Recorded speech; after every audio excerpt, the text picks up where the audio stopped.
tonight are on the broad road that leads to destruction.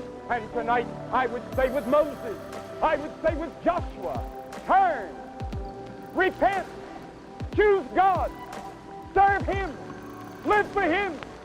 That is the message of God tonight to this great audience of people at Yankee Stadium.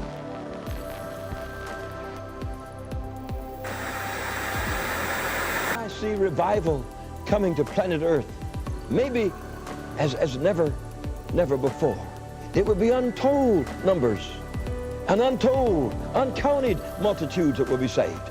The dead will be raised. The arthritic will be healed. Cancer will be healed. No disease will be able to stand before God's people, and that it would be a worldwide situation.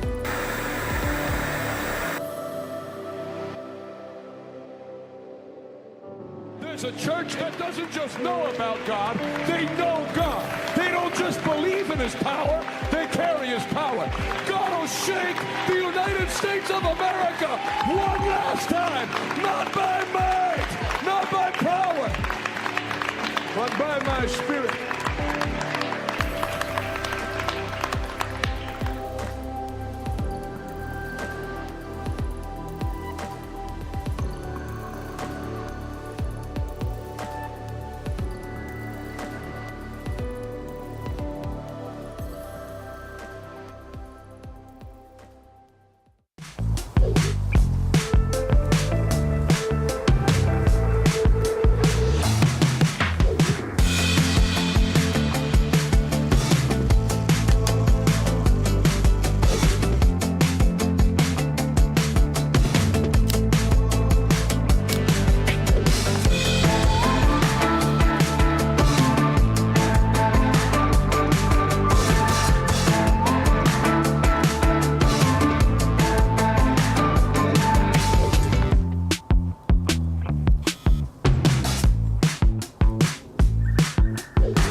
Good morning, everybody. Welcome to Check the Market. On this Tuesday morning, oil prices are going down. Will we see it at the pump? We might be talking to Mohammed bin Salman, the Crown Prince of Saudi Arabia. Maybe we won't. Let's see if we can get him on the phone. Guys, can we work on that? Can we get Mohammed bin Salman, the Crown Prince of Saudi Arabia, on the phone? We want to talk about oil prices with him, so we'll see if we can get him on the phone. Good morning, Christophoris, D&D Investments, Sandra, Ashley, Michael, and MBZ. How's everybody doing? Logan, salutations to you. Salutations. Yes, looks like we're back in Rome. Yeah, it does. Salutations. Good morning to you, Alonzo. Kenny, welcome. Oil crashes. Pre-market, I mean, I guess commodities never sleep, but pre-market futures, oil is down 5.91%. Gold is down 1.79%. Silver is down 1.49%. Should have sold last week, but the year is still young. I'm keeping my gold. I'm keeping my silver. Smart moves. Tesla is down 3.64%. Market futures are fairly flat, last I checked. Cryptocurrency is down. See what happens today. It's going to be an interesting day. We got Matea back. I am back. Check the news. So we're going to be checking the news. We are going to check the news. What's Let's roll going into on? it. Let's see. Rand Paul introducing Fauci amendment to prevent health dictatorship. Let's see it. Next. In an op-ed for Fox News, Paul noted that the action would eliminate Dr. Fauci's position as NIAID director, as well as divide his power into 3 separate institutes. Paul explained that each of these 3 institutes will be led by a director who is appointed by the president and confirmed by the Senate for a 5-year term. The senator added, "This will create accountability and oversight into a taxpayer-funded position that has largely abused its power and has been responsible for many failures and misinformation during the COVID-19 pandemic. No one person should have unilateral authority to make decisions for millions of Americans," Paul urged, adding that his amendment could ensure that effective, unscientific lockdowns and mandates were never foisted on the American people ever again. So we'll stop there. Nonetheless, I think it's very wise to branch off and have 3 different divisions instead of one. just one. And for them to also have like a 5-year term limit, which is Or like great. a 1-year term. Or 6 months. Something along Just those abolish the position. Exactly. Just abolish all of it. Bethany says, someone should get a wellness check on Dr. Fauci, to be honest. That is true. I haven't seen him in a long time. I don't even know if he has a life alert bracelet. Or the little life chain around the neck that he Yes. can press. Exactly. Yeah. So somebody's going to have to go by his house, knock on the door, make sure he's okay. We haven't seen him in weeks. It's been a while. He hasn't been on TV. Yeah, it's sad. So yes, somebody should do a wellness check on him. And call the police, see Just if to they can make drive sure. by his house, just to make sure. Poor guy. Next. Just in, large-scale cyber attack against Israel. Government websites are down, including the National Cybersecurity Authority, which is responsible for protecting civilian cyberspace. How did that happen? I don't know, and I haven't been able to find a lot of information about it since. It's just like, boop, that's kind of a major thing, especially Yeah. Israel. Especially Israel. Next. So it's true. The World Health Organization advises Ukraine to destroy high-threat pathogens in health labs to prevent spread of infection. Let's see it. On Sunday, March 6, 2022, Russian news agency RIA Novosti released documents claiming that Ukraine was working on biological weapons near the Russian border. RIA Novosti accused the United States of instructing Ukraine to destroy the biological agents before the Russian invasion. According to the document obtained by the news agency, the Ministry of Health in Ukraine ordered the biological pathogens to be destroyed in a February 24 memo. Next. There's the memo. Next. We heard on Tuesday from the United States State Department that there were U.S. biolabs in Ukraine. Then on Wednesday, the Biden regime, I love how they say Biden regime, it's quite fitting, backtracked and insisted there were no U.S.-funded biolabs in Ukraine, claiming it was all Russian propaganda. Why the sudden confusing messaging from the Biden regime, especially when there are documents to prove the U.S. was funding several of the biolabs they set up in Ukraine to study potentially dangerous pathogens. Next. On Thursday, the Gateway pundit confirmed that there were biolabs in Ukraine and Hunter Biden's firm, Rosemount Seneca, invested in the firms building these labs. Is that true? It is. It is true. InfoWars put together an excellent article with connections between Hunter Biden and the firm Metabiota, which was involved in creating biolabs in Ukraine. Now, the World Health Organization admitted to Reuters on Thursday that they had advised Ukraine to destroy their high-threat pathogens stored in the country's health laboratories to prevent the spread of any disease. According to the report, the WHO did not provide any information on when they recommended Ukraine to destroy their pathogens. WHO also failed to disclose what kinds of pathogens were destroyed in the country's laboratories. Next. So here's what Reuters reported. We won't read through it all. Next. Next. The WHO statement made no reference to biowarfare. The agency said it encourages all parties to cooperate in, quote, the safe and secure disposal of any pathogens they come across and to reach out for technical assistance if needed. It offered to help wherever possible with technical guidance and coordination. Today, Russia will reportedly present a load of documents against the United States at 11 a.m. by exposing the U.S. support to Ukraine for research into biological and chemical weapons. So there you have it. Michael makes a great point. Are we sure? Can we be 100% sure that those are not just Hunter Biden's meth labs? Somebody needs to look into that one. It's not going to be me because I don't want my head on a platter. Jeez. Oh gosh, next. But of course, from CNN, to help fend off another wave of COVID-19, people will need a fourth dose of vaccine, Pfizer CEO Albert Bourla says. Didn't see this one coming, must say. Next. Next. Oh, geez. Okay, so on Check the News, we saw this horrible TikTok dancer do a little jig. She has a very large account on TikTok, and she literally is just hundreds of videos of her doing stupid dances. Well, you like TikTok. TikTok, love it. You love it. All right, well, the White House... Sorry, you guys.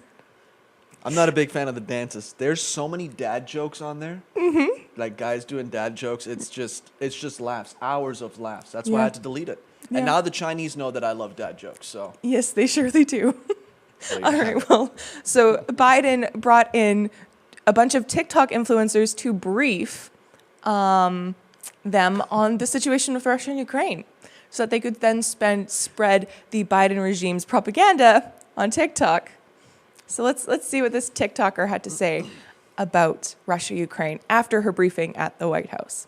Let's see it. Why is gas so expensive, and why is the United States inflation rate at a 4-time decade high? Wow. I had the opportunity to ask the White House why gas down the street is $7, and here's what they said. The obvious reason: we're getting out of a 2-year pandemic. When use goes up, price goes up. But the call was predominantly about Ukraine and Russia, so how does that relate? Russia is one of the top 3 producers of oil, and it is actually their #1 revenue source. Now, with Putin starting this horrific fight between Ukraine and Russia, nobody wants to work with him and do international trade. So with people being scared of war and limited resources, prices are bound to go up as well. For the people who can't pay $7 for a gallon of gas, there's an app called Gas Buddy that shows you the cheapest gas near you, as well as a link in my bio to donate to the misplaced refugees of Ukraine. So literally her account has this and then a bunch of dances. It's humanity. Next. Elon Musk. He's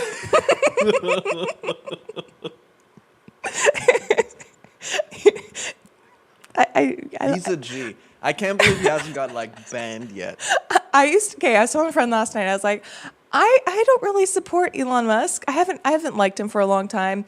And then I've seen some of his hot takes on social issues, and I'm like, he's trying to grow on me. He's bit by bit. Like Joe Rogan. He's a libertarian. Oh yeah. So he's like, just leave me alone. Yep. Let me do my thing. Yep. Go bother somebody else. Absolutely. Which is, So then we got this. All right. Do we have the next one? I want to see the next one that he put up. It's great. There we go. Oh my goodness. He seriously tweeted that? He put that out there. It has almost 1 million likes on it. can't. I like Elon a lot more now. Anyway, back to more important news. Just to throw that in there. Next. Oh, the market's open. Market's open. Oh, and it's cruising. Market's cruising.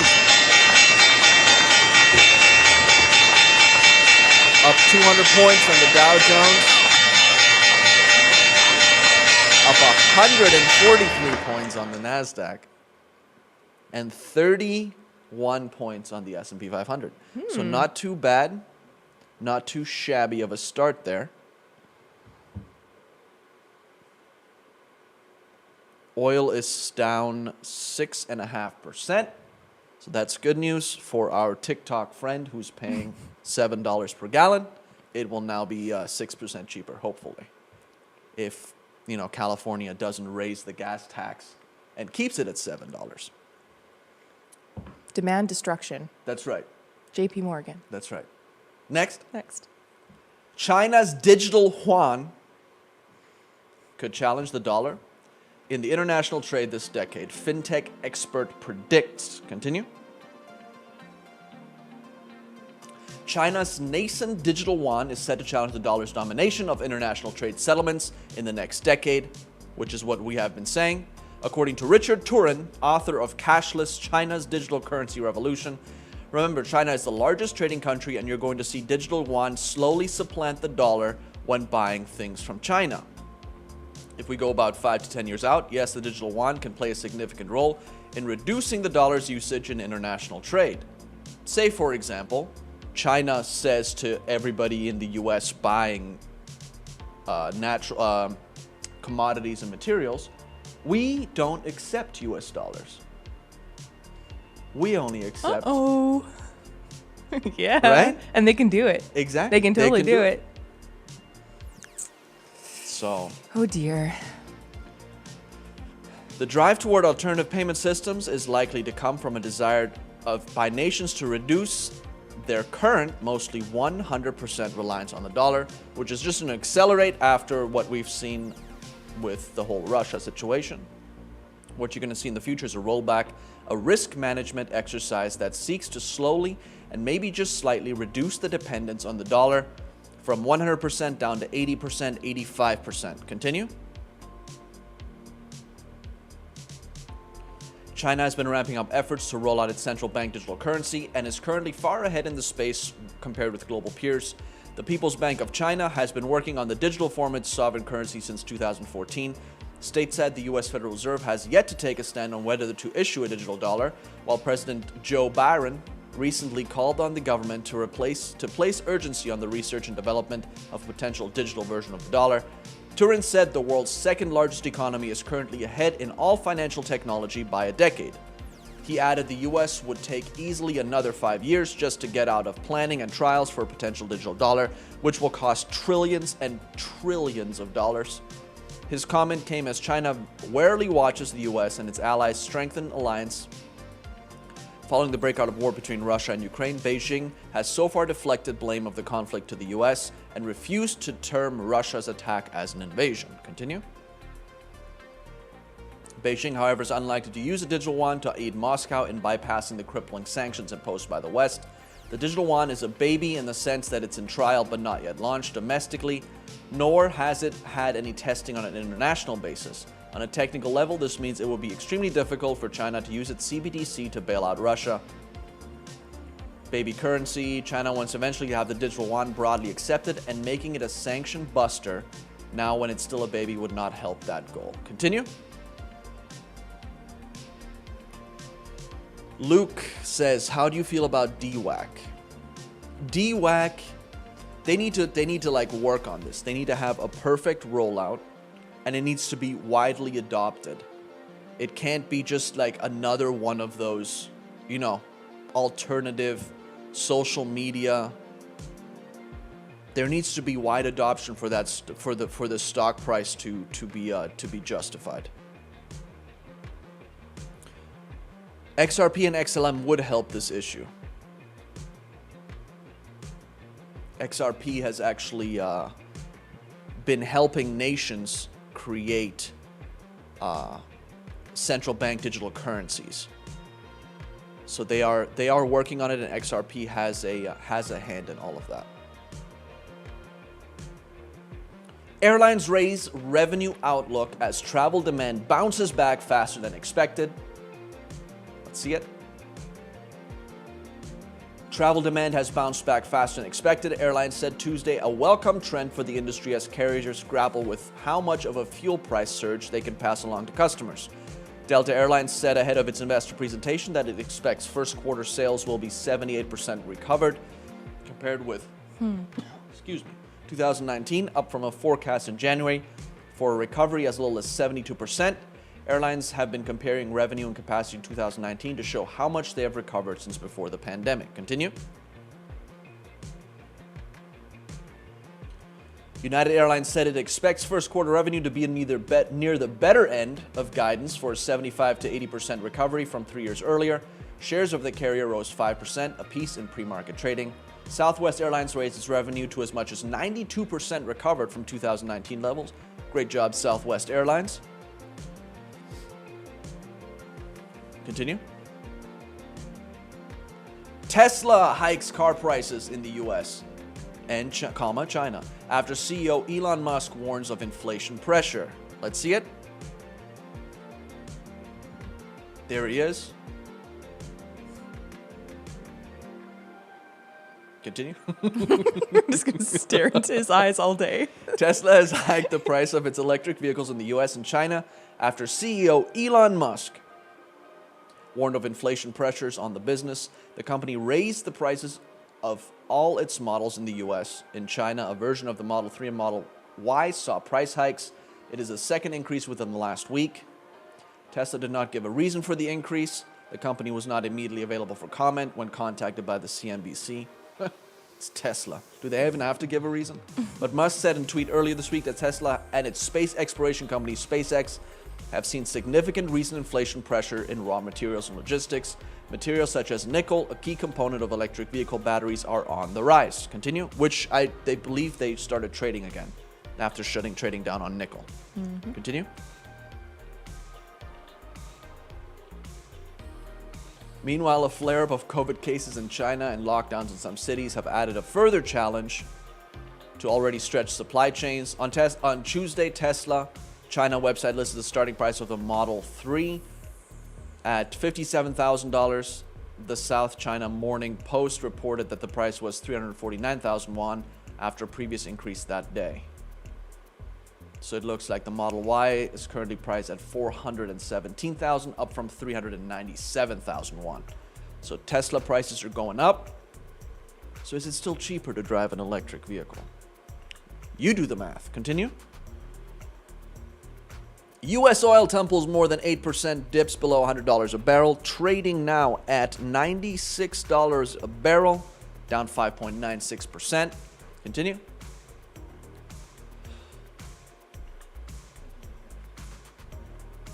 U.S. oil tumbled more than 8% on Monday, breaking below the $100 per barrel amid talks between Russia and the Ukraine, as well as new COVID-19 lockdowns in China, which could dent demand. West Texas Intermediate crude futures, the U.S. oil benchmark, lost 8.75% to trade at $99.76 per barrel. At the lows of the day, international benchmark Brent crude shed 8% to $103.68 per barrel. In the afternoon, trading, some of the losses were recovered. $103 a barrel. Now we're looking at $96 a barrel. Continue.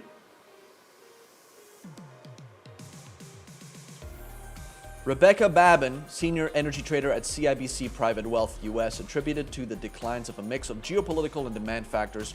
Russia and Ukraine were slated to resume peace talks on Monday, while China's March demand is set to be revised lower due to the new coronavirus lockdowns. Additionally, open interest in Brent futures has dropped, which means financial players are reducing risk.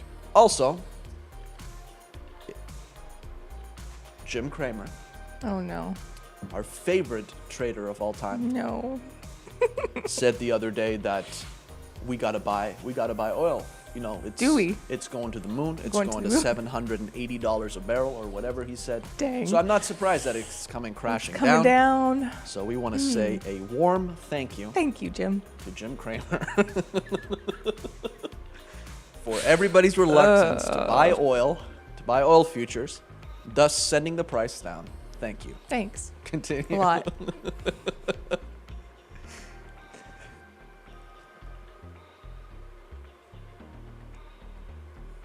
We can go to the next one. Has the stock market found a bottom? That's a good question. What does Jim Cramer say? Let's see it.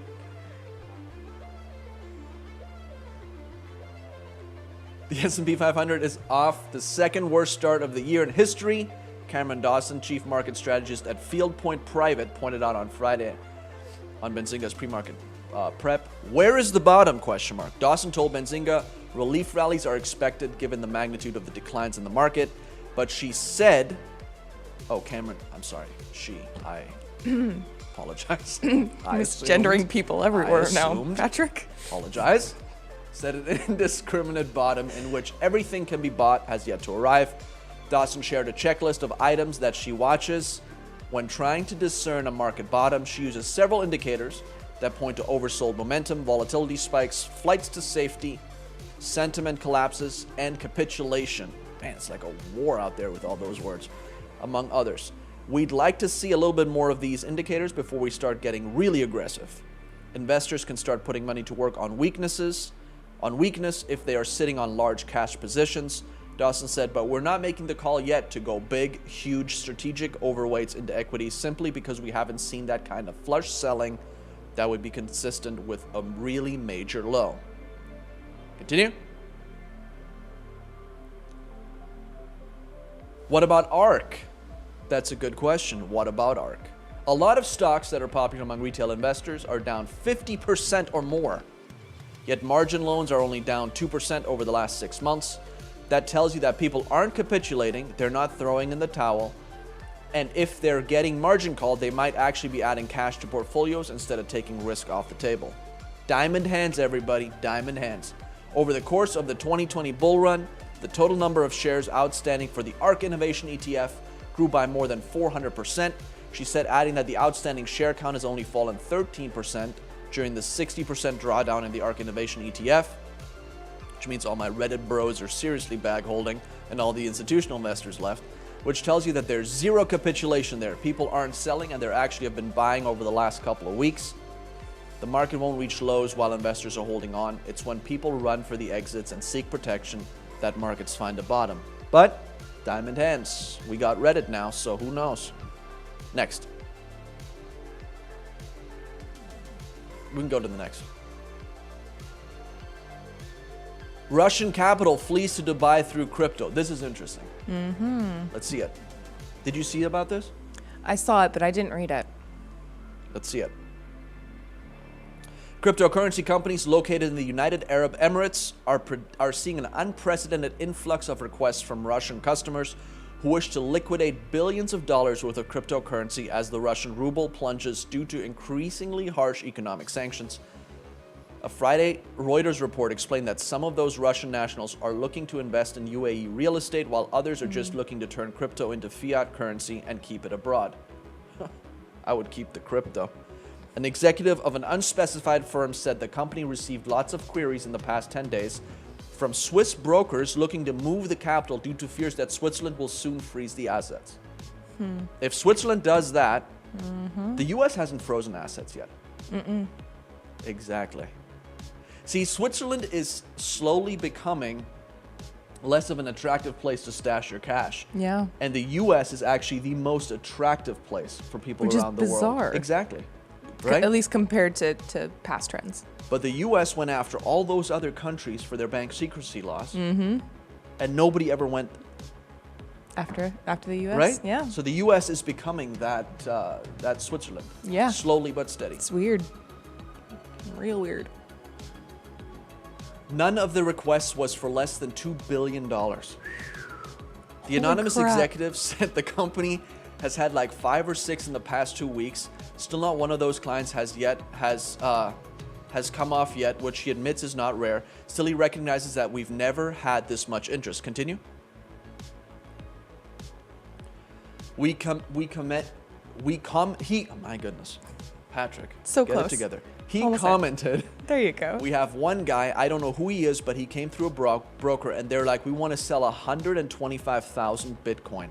And I'm like, what? That's $6 billion. They're like, yeah, we're going to send it to a company in Australia. What? While Switzerland's financial market supervisor declined to comment, I wonder, here's my question. Who in the UAE with all those banks is talking, Yeah. right? Because that would be like my number one thing. Wow. While Switzerland's financial market supervisor declined to comment on cryptocurrency transaction volumes, the country's Economic Affairs Secretariat reportedly said crypto assets were subject to the same sanctions and measures Switzerland has imposed on normal Russian assets and individuals. Consequently, if a person is sanctioned, their cryptocurrency assets are supposed to be frozen, just like their fiat money holdings. Tried to freeze it. A representative of an unspecified real estate broker who accepts cryptocurrencies said they have been seeing a lot of Russians and even Belarusians coming to Dubai and bringing whatever they can bring, even in crypto. I saw a picture yesterday of like a line of vehicles that were trying to cross from the Ukraine into Poland, and there was a Lamborghini. Really? Jeez. Somebody's like, I'm out of here. I'm taking my gone. Lambo with me. Done. All right, next.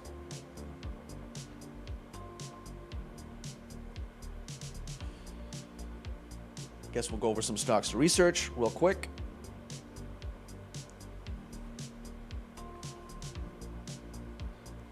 So here's just some like defensive positions.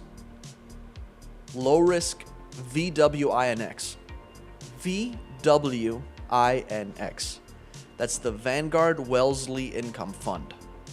The fund seeks to provide long-term growth of income and a high sustainable level of current income and moderate capital appreciation. About 60 to 65% is invested in bonds and 30 to 35% in equities. It has a distribution yield of around 2.47% and an expense ratio around 2.22. This is considered well below average in risk and has an average return of around 9.55% since its inception in 1970. It has a Morningstar rating of 4 stars. This year, with the stock market getting hammered, this fund has had a return of negative 2.87%, which is way better than what the stock market is giving you. If you would have invested $10,000 in this fund in the 1970 at its inception, you'd have slightly over $1 million today. Isn't that crazy? Without adding any additional money. Without adding anything. So this is one of those funds that you just put Wow. money in and you watch it grow over time. Cool. There's this one. There's one that I'm invested in. It's FAGIX. It's from Fidelity, but it's also along these lines. And that's just one that you can like park some money in and it grows. It just grows over time. Really? And I've seen it consistently grow every single year. About 10%, right around 10%. 10%? It grows every single year, yeah. Jeez. That's pretty. So that's darn one that good. you can just put money in and, have it grow. There Cool. might be some down years in it where it's down, but then others, up years. Overall, it's gonna grow.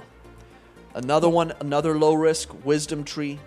I read an article that Warren Buffett, Elon Musk, a lot of these people are doing this, where they invest in things like that, especially when the market is doing what it's doing now. So these are just, so I just wanted to give you a couple options there. DLN, Wisdom Tree US Large Cap Dividend Fund.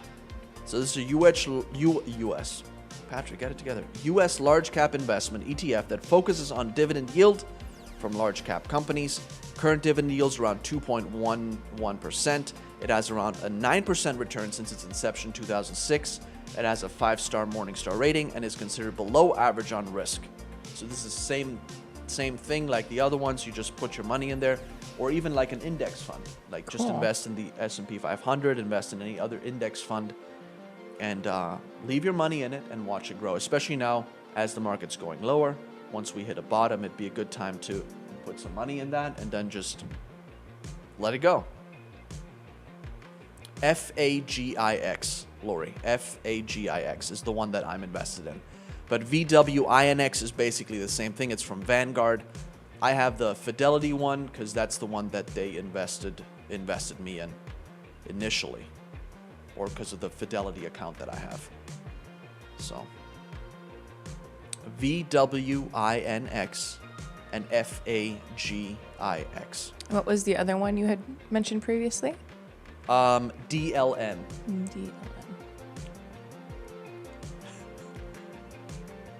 Did I have coffee with Pelosi this morning? I did not have coffee with Pelosi. But, ugh. Not coffee, it was I don't something even know else. if I could do that. More of a phone call. That way I don't have to look at her. All right. If you'd like to invest in Revival today, we'll give you an opportunity to do that now. You can put up the ways to give. There you go. Hashtag donate on Facebook. Text RT to 50155. $ RT Give. Venmo at RT Give. revivaltoday.com/PayPal if you'd like to give by PayPal. We also accept cryptocurrencies. You can invest in Revival Today. Everything that we do, there's no better place to invest. There's no greater returns than investing in the kingdom of God. I felt the other day to give some money to a person, so I did, and I saw 100-fold return on that yesterday. Really? So I'm telling you, you can't just Cool. get like 100-fold return on anything. But investing in the kingdom of God, you can get some great returns. So, and as a thank you, what we'll do is we'll give away the little book on common sense investing, because it's more along the lines of this of index funds and income funds and things like that. So if you send, you can send it by mail as well. P.O. Box 7, Prosperity, Pennsylvania 15329, and then claim your offer, which is the little book on common sense investing by John C. Bogle. If you don't have it yet, it's a good one to have in your library. Well, thanks for hanging out, everybody. Thanks for watching. Oh, hey, you going to sleep? Yes, now shut up. Inflation has made having a day job worth. Oh my goodness. That's horrible. Gen Z humor for you. Gosh. All right. Well, I'm with thanks. that. Go out there, make some money today. Markets are still up. We'll see you all tomorrow. See ya.